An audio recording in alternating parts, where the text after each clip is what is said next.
We've made some recent investments over the past couple of years for the college that finally have brought us up to the current technology place in terms of we made an investment of about $700,000 on a new server as well as the software as a service and support with that server.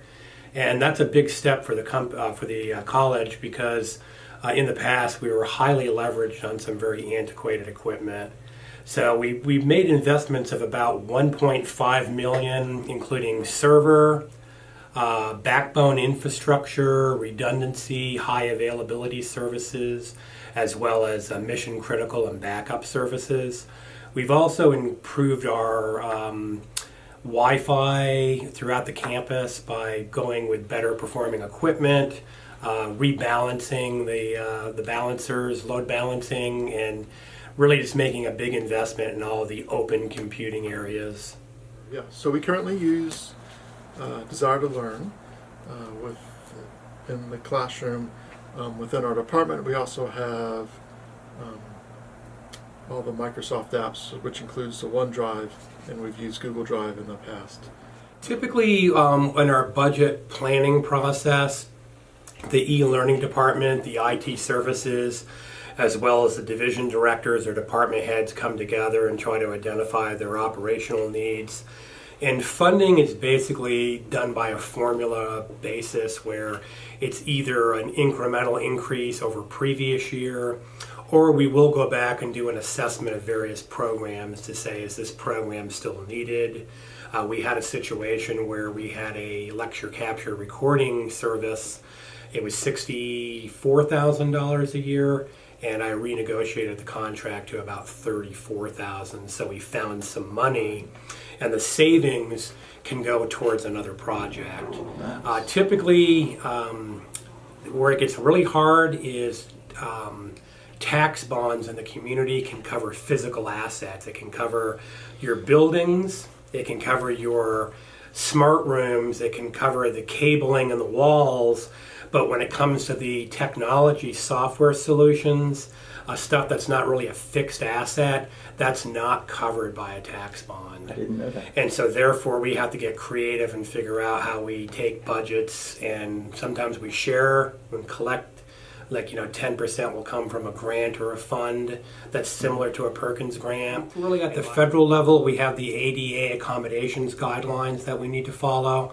We have an Office of Accommodations here in Student Services that does work to identify the specific disabilities and the associated technology or other solutions that need to be put in place. My department will work with the Office of Accommodations, particularly for online. We have situations where the individual may have hearing problems, and that might require special headphones that we have available for them. Quite possibly transcripting and closed captioning need to be done, either on demand through a third-party service, which charges like 50 cents to $1 per minute, or we try to find other solutions as well as legally compliant. IT services provide support for all of the PCs and kiosks and smart classrooms and networking infrastructure and server throughout the college.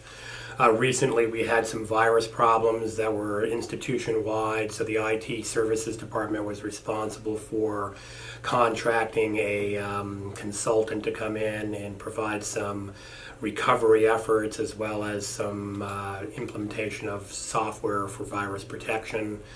Typically IT services is responsible for the fixed assets, and then the e-learning department is responsible for the education and usage support for like our learning management system, Desire to Learn, Brightspace, any technologies, softwares associated with e-learning, such as publisher integrations or the student's T-Connect information access portal.